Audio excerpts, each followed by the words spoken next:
अस्सलाम वालेकुम नाजरीन, मैं हसीब अहमद हूं। आप देख रहे हैं हसीब्स पॉइंट डिजिटल चैनल।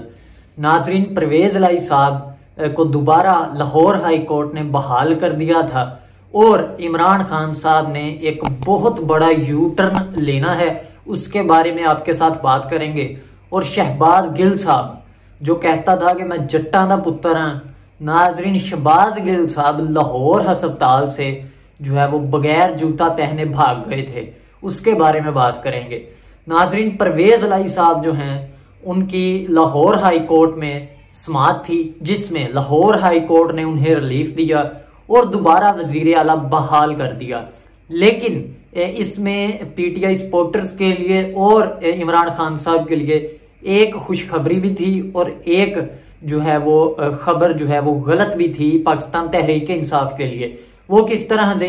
एक खुशखबरी तो ये थी कि परवेज लाई साहब दोबारा बहाल हो गए और इमरान खान साहब को जो सिक्योरिटी मुयस्सर थी, जो उन्हें पंजाब में रहकर जो है वो उन्हें सिक्योरिटी और प्रोटोकॉल दिया जा रहा था, वो उन्हें दोबारा मुयस्सर हो गया है। लेकिन दूसरी जो उनके लिए अहम और ब्रेकिंग न्यूज गमगीन खबर है वो ये कि वो चाहते थे कि जुम्मे के रोज असम्बलियां तहलील हों, लेकिन लाहौर हाई कोर्ट ने परवेज लाई साहब से कहा कि यहां पर अपना एफिडेविट लिखकर दो कि तुम असम्बलियां तहलील नहीं करोगे।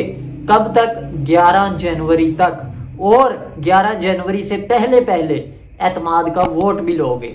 परवेज लाई साहब ने कहा भाए ने जज साहब तुसी मैनू बहाल कर दो, ए मेरा एफिडेविट पिया कि मैं असम्बलियां भी नहीं तहलील करता, मैं एतमाद का वोट भी लवांगा, बस मैनू बहाल कर दो। जज साहब ने, लाहौर हाई कोर्ट के जज साहिब ने उन्हें बहाल कर दिया इस शर्त पर, इस एफिडेविट पर कि आपने असम्बली तहलील नहीं करनी और एतमाद का गवर्नर के कहने पर वोट लेना है। तो परवेज लाई साहब जो है वो बहाल हो गए और परवेज लाई साहब ने 11 जनवरी को इजलास तलब कर लिया है एतमाद का वोट लेने का। नाजरीन, आप सबको ये अहम खबर सुना दें कि परवेज लाई साहब एतमाद का वोट नहीं ले सकेंगे। एतमाद का वोट तो बुलाएंगे, उनको इजलास तो बुलाएंगे, लोग तो आएंगे, लेकिन परवेज लाई साहब के पास 186 वाला नंबर मौजूद नहीं होगा। ये आपको अहम खबर बता दी है, आप देख लीजिएगा कि ये एतमाद का वोट 186 अरकान से नहीं ले पाएंगे, क्योंकि बहुत से पीटीआई के एमपीएस और काफ लीग के एमपीएस भी, काफ लीग के 6 एमपीएस और पीटीआई के मुतद्दद एमपीएस ये नहीं चाहते कि पंजाब असम्बली तहलील हो। ये आपको जिस दिन ये एतमाद का वोट लेंगे आपको पता चल जाएगा। दूसरी खबर कि इमरान खान साहब ने एक अहम जो है वो जिम्मेदारी लगाई थी डॉक्टर आरिफ अलवी के जिम्मे कि किसी तरह से हुकूमत के साथ बैकडोर राब्ते करो और बैकडोर मुज़ाकरात करो, जिसके बाद मेरे लिए, इमरान खान साहब के लिए जो है वो एक रास्ता हमवार हो असम्बली में वापस जाने का। क्योंकि इमरान खान साहब और तहरीक इंसाफ इनको अच्छी तरह बात समझ में आ गई है कि असम्बली हमारे कहने पर भी डिसॉल्व नहीं हो रही, हमारे कहने पर मुतालबात नहीं हो रहे, हमारे कहने पर लॉन्ग मार्च हमारा इस्लामाबाद नहीं जाने दिया जा रहा, तो हम जो है वो किसी तरह से असम्बली में वापस जाएं और जब इलेक्शंस तक जो है वो इंतजार करें। तो इमरान खान साहब ने उनके जिम्मे ये लगाया हुआ है काम। जिस दिन मुज़ाकरात तय हो गए लेकिन अभी तक नहीं हुए, डॉक्टर आरिफ अलवी जिस दिन मुज़ाकरात जो है वो कर लेंगे गवर्नमेंट के साथ, उसी दिन इमरान खान साहब जो है वो कौमी असम्बली में वापस चले जाएंगे। ये एक अहम जो है वो जराये से ये खबर मिली थी कि इमरान खान साहब ये सोच रहे हैं कि वो दोबारा कौमी असम्बली में वापस चले जाएं और आईनी तरीके के साथ इलेक्शंस का जो है वो वेट किया जाए। तीसरी जो खबर है वो इम्पोर्टेंट खबर है, वो ये कि शहबाज गिल साहब अस्पताल में मौजूद थे और इस्लामाबाद में एक पुलिस थाने में उनके खिलाफ जो है एक दरख्वास्त दायर थी, जो एक काबिल समात भी हुई और इस्लामाबाद में जज ने उन्हें उनके खिलाफ जो है वारंट गिरफ्तारी जारी किए थे। जिसके बाद उनके वकील ने, जो शहबाज गिल साहब के वकील हैं, उन्होंने कहा था कि जी हमारा जो शहबाज गिल साहब हैं उनको बहुत ज्यादा मसले हैं, दमे का मसला है, वो अस्पताल में दाखिल हैं, इसलिए उन्हें गिरफ्तार नहीं किया जा सकता। तो एक्चुअली वो सारा ड्रामा क्रिएट करने के लिए शहबाज गिल साहब लाहौर पिम्स अस्पताल में जो है वो एडमिट थे।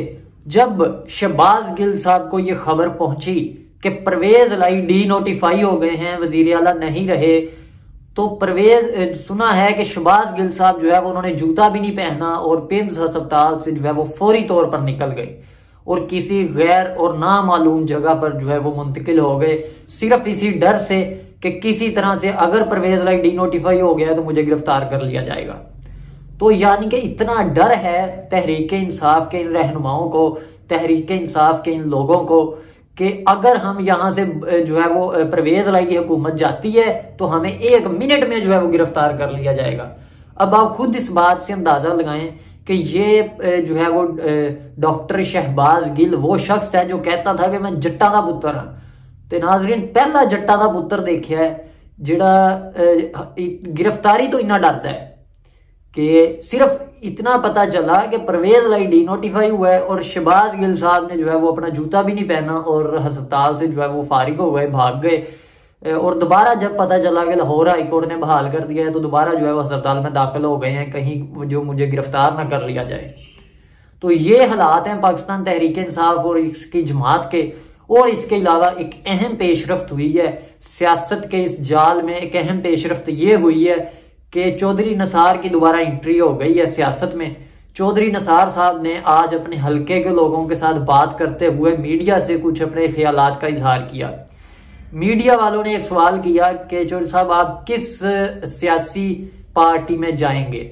चौधरी निसार साहब ने कहा कि मेरा मुस्लिम लीग नून के साथ भी राब्ता है, तहरीक इंसाफ के साथ भी राब्ता है, मेरे अच्छे राब्ते हैं दोनों जमातों के साथ, लेकिन मैं फैसला अभी नहीं करूंगा कि मैं किस जमात में जाऊंगा और शायद मैं आजाद लड़ूं और आजाद जीतने के बाद जो है वो किसी जमात के साथ जाऊं।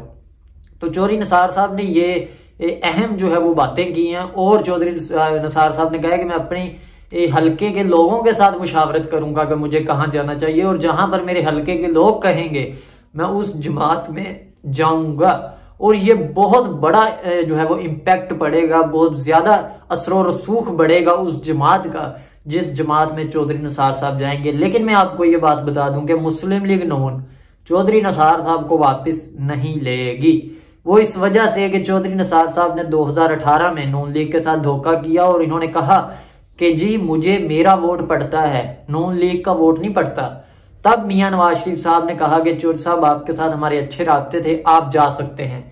और मुस्लिम लीग नून के कायद नवाज शरीफ साहब ने इन पर एक और एहसान किया और वो ये कि जिस हलके से चौधरी निसार साहब इलेक्शन लड़े थे उस हलके में नून लीग का कोई भी बंदा नहीं खड़ा था, सिर्फ इसलिए कि यहाँ पर चौधरी निसार साहब खड़े हैं। तो चौधरी निसार साहब जो पहले मुस्लिम लीग नून के टिकट पर तकरीबन 5 MNAs की सीटें जीतते थे, वो माशाल्लाह से 2018 के इलेक्शन में एक भी MNA की सीट नहीं जीत सके और एक MPA की सिर्फ सीट जीते थे, बाकी सारी सीटों से जो है वो उन्हें जो है वो शिकस्त हुई थी। तो इस दफा देखते हैं कि वो किस सियासी जमात में जाते हैं। ये अहम पेशरफ्त थी जो आपके साथ शेयर की। तमाम दोस्त चैनल को सब्सक्राइब करें और शेयर करें। शुक्रिया।